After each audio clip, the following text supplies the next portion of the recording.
The beach had always been the quiet heart of our neighborhood, a place that seemed to pull people together without effort or intention. Long before any disputes or meetings or rulebooks entered the picture, that narrow stretch of lakefront defined what it meant to live in Lakeview Estates. It wasn't extravagant or perfectly manicured, but it had a warmth that no clubhouse or landscaped entrance could ever replicate. The moment you stepped onto the sand, the rest of the world felt a little farther away, and the neighborhood felt like a true community rather than a collection of houses. On summer weekends, the beach came alive in a way that felt almost timeless. Families arrived early with folding chairs and coolers, claiming their favorite spots near the water. Children ran barefoot across the sand, their laughter carrying over the lake as they splashed and dared each other to swim just a little farther. Parents watched from the shore, exchanging smiles and casual conversation, united by the shared rhythm of lake days and sun-soaked afternoons. It was the kind of environment where neighbors learned each other's names naturally, without introductions or forced pleasantries. The beach also served as a social equalizer. Differences that might have mattered elsewhere, jobs, backgrounds, or personal beliefs, seemed to dissolve by the water's edge. Retirees sat alongside young couples, longtime residents chatted easily with newcomers, and everyone shared the same view of rippling water and open sky. It was common to see impromptu barbecues form, with someone offering extra food to a family they had only just met. Children built sandcastles together, unaware of property lines or household rules, creating friendships that spilled back into the streets and driveways of the neighborhood. Even quieter moments at the beach held meaning. Early mornings brought walkers who greeted one another with nods and soft conversation, watching the sunlight stretch across the lake. In the evenings, neighbors gathered to witness sunsets that painted the water in shades of gold and deep orange. Those moments fostered a sense of shared ownership and pride, not in a legal or financial sense, but in something far more personal. The beach belonged to everyone, and in return, it gave everyone a place to belong. For many residents, myself included, the beach was more than an amenity. It was the reason we chose to live there in the first place. It represented safety, connection, and a slower pace of life that felt increasingly rare. The sound of children playing, the easy conversations between neighbors, and the simple pleasure of gathering by the water created memories that layered over time, strengthening the bond within the community. That modest stretch of shoreline didn't just enhance property values or beautify the neighborhood, it shaped our daily lives, quietly reminding us that a true community is built not by rules or titles, but by shared spaces and shared moments. From the moment Karen Winters became HOA president, it became clear that her vision for the community had little to do with cooperation and everything to do with control. She presented herself as a protector of property values, speaking confidently about order, standards, and appearances. At first, some residents welcomed her enthusiasm, believing that a firm hand might keep the neighborhood well maintained. It didn't take long, however, for that confidence to turn into something far more intrusive and unsettling. Karen involved herself in every detail of neighborhood life, no matter how minor. She treated the HOA bylaws not as guiding principles, but as weapons, carrying them everywhere like a badge of authority. Seemingly harmless activities became opportunities for enforcement. A trash bin left out a few hours too long, a garden fence painted the wrong shade, or a child's chalk drawings on a driveway could trigger a warning notice. Her presence was constant and unnerving, as if she were always watching, waiting for someone to slip up. What made her behavior especially frustrating was the way she appeared whenever people were enjoying themselves. Gatherings that felt spontaneous and joyful would suddenly stiffen when Karen arrived, clipboard in hand, her sharp eyes scanning for violations. Conversations would trail off, laughter would fade, and neighbors would exchange knowing glances. The sense of ease that once defined the community slowly eroded under her watchful gaze. It became easier to stay indoors than risk attracting her attention. Karen thrived on the power her position gave her. She spoke down to residents, using a patronizing tone that suggested she alone understood what was best for everyone else. Questions were dismissed, concerns brushed aside, and disagreements interpreted as personal challenges to her authority. She framed her decisions as sacrifices she made for the greater good, even when those decisions clearly served her own preferences more than the community's needs. Perhaps most troubling was her habit of keeping records on residents. She seemed to remember every minor infraction, no matter how old or insignificant, storing them away for future use. When challenged, she had a way of reminding people of past violations, subtle or otherwise, making it clear that resistance could come at a cost. This created an atmosphere of quiet fear, where many residents complied not out of agreement, but out of self-preservation. Over time, the neighborhood changed. People avoided HOA meetings, knowing they would be dominated by Karen's voice. Neighbors who once lingered outside chatting now retreated behind closed doors. The community didn't fall apart, but it became restrained, cautious, and tense. What had once been a space defined by shared enjoyment and mutual respect began to feel like a space governed by rules rather than relationships. Karen believed she was maintaining order, but in reality, her obsession with control stripped the neighborhood of its warmth.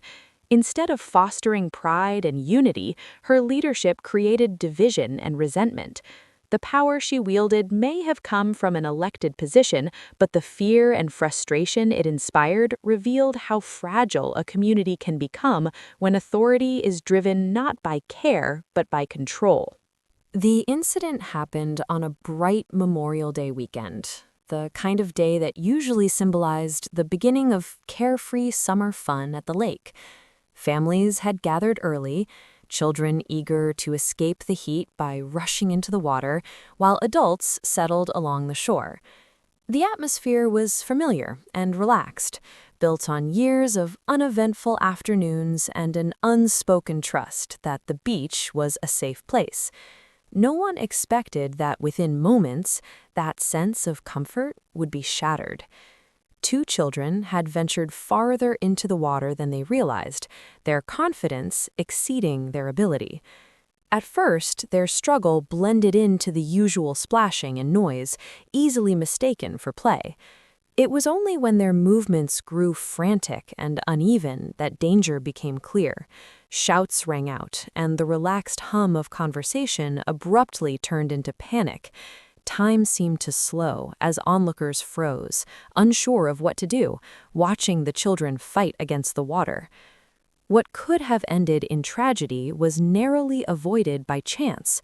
A resident who happened to be nearby, a former lifeguard, recognized the signs immediately and ran into the water without hesitation. His movements were swift and deliberate, cutting through the chaos as he reached the children and pulled them to safety. When he guided them back to shore, coughing and shaken but alive, a heavy silence settled over the crowd. Relief washed over everyone, followed closely by a sobering realization of how close they had come to disaster. In the aftermath, the beach felt different. Parents clutched their children a little tighter, and conversations carried a nervous edge. The laughter that usually defined the space was muted, replaced by quiet reflection and lingering unease. The incident exposed a vulnerability that many had ignored for years. As the neighborhood grew and more families relied on the beach as a gathering place, the absence of proper safety measures could no longer be dismissed as an acceptable risk. The near drowning became a turning point for the community. It forced residents to confront the reality that good fortune was not a safety plan. The idea that nothing bad has happened before suddenly felt hollow and dangerous. people began to question long-standing assumptions and recognize that responsibility extended beyond personal supervision. The beach belonged to everyone, and so did the duty to ensure it was safe for all who used it. Emotions ran high in the days that followed.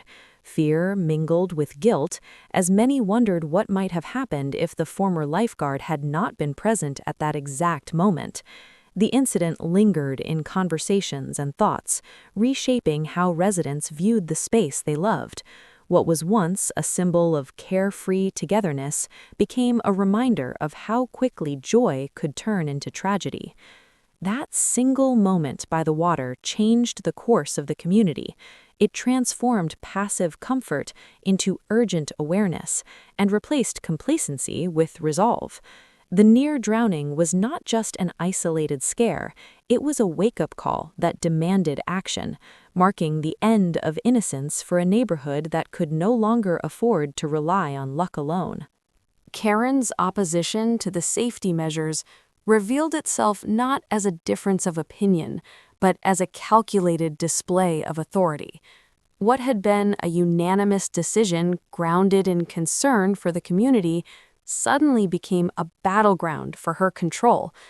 By placing herself in direct opposition to a clearly defined public safety initiative, she transformed a practical solution into a personal power struggle. The issue was no longer about protecting lives near the water, but about asserting dominance and proving that nothing moved forward without her approval. Her actions were deliberate and theatrical. The placement of the massive concrete planter at the construction site was not merely obstruction, it was a statement. It announced that she alone had the power to halt progress, regardless of permits, votes, or expert recommendations. Standing beside it with visible satisfaction, she framed her interference as leadership, masking self-interest behind claims of preserving aesthetics and property values. The contrast between the urgency of water safety and her fixation on appearances exposed a troubling set of priorities. Karen dismissed the near-drowning incident with chilling indifference. Rather than acknowledging the risk, she shifted blame onto parents and minimized the need for trained supervision. Her refusal to accept responsibility revealed a mindset in which control mattered more than accountability. By redirecting funds towards surveillance cameras, she demonstrated a preference for monitoring behavior over preventing harm. Order, in her view, was achieved through enforcement rather than protection. When challenged, Karen relied on intimidation instead of reason. She invoked obscure bylaw interpretations, threatened residents with unrelated violations, and spoke with the confidence of someone accustomed to being obeyed. Her language was precise and manipulative, designed to create doubt and hesitation. Even faced with permits and legal authority, she insisted on her personal interpretation of power, blurring the line between leadership and authoritarianism. As the situation escalated, Karen doubled down rather than retreating. Each attempt to explain the legal and safety implications was met with deflection or denial. Her refusal to cooperate exposed how fragile her authority truly was, dependent not on legitimacy, but on fear and confusion. By positioning herself as the sole defender of the community, she ignored the collective will of the residents and the very real dangers her actions created. Her power play reached its peak when she openly defied officials tasked with enforcing safety regulations. In that moment, the illusion of control began to crumble. What she saw as a bold stand was in reality an act of reckless obstruction. The gravity of interfering with a public safety installation finally pierced through her rhetoric, revealing the consequences of prioritizing ego over law. Karen's actions left a lasting mark on the community. They exposed the dangers of unchecked authority and the ease with which leadership can become self-serving. By placing her own need for control above public safety, she forced the neighborhood to confront a hard truth. True leadership protects people, not power. The transformation from untouchable authority figure to handcuffed offender unfolded in a way few in the neighborhood could have imagined. For years, Karen had operated with absolute confidence, secure in the belief that her title shielded her from consequences. She moved through the community as though rules applied only to others, invoking bylaws when convenient and disregarding them when they stood in her way. That sense of invincibility shaped her actions on the beach, where she crossed a line that power and intimidation could no longer protect. When officials and board members confronted her, the familiar tactics emerged immediately. She spoke with rehearsed certainty, repeating claims of authority and insisting that her interpretation of the rules was final. Even as evidence mounted against her, she clung to the narrative that she was the victim of overreach and hostility. Her refusal to yield was not driven by misunderstanding, but by an unwillingness to accept that her power had limits. As the situation escalated, Karen's behavior became increasingly performative. She framed her defiance as bravery, positioning herself as a lone defender standing against imagined threats to the community. Recording the encounter on her phone, she attempted to control the narrative just as she had controlled residents for years. Each word and gesture was meant to reinforce the image of authority she had cultivated, even as that image began to fracture under scrutiny. The moment she physically obstructed the safety installation marked a decisive shift. What had once been a dispute over control became a clear legal violation. Her refusal to comply, despite repeated warnings, exposed the emptiness of her claims. The title she relied upon so heavily offered no protection against the law. When the officer finally placed her under arrest, the transformation was complete. The same person who once issued citations now faced them, stunned and disbelieving. The reaction on her face reflected a collapse of certainty. Shock replaced arrogance as the reality of the situation set in. Repeating her title as though it might reverse events, she struggled to grasp that authority granted by an HOA did not override public safety laws. In that moment, the imbalance she had imposed on the community was corrected, not through argument, but through accountability. In the days that followed, the arrest reshaped how the neighborhood viewed both Karen and itself. The fear that had kept residents silent for so long dissolved, replaced by a renewed sense of fairness and shared responsibility. Her fall from power served as a stark reminder that leadership is not defined by control, but by trust and service. Karen's journey from HOA tyrant to arrested obstructor became a defining chapter in the community's history. It marked the end of unchecked authority and the beginning of a more balanced and accountable environment. The episode demonstrated that no position, however influential it may seem, places someone above the law.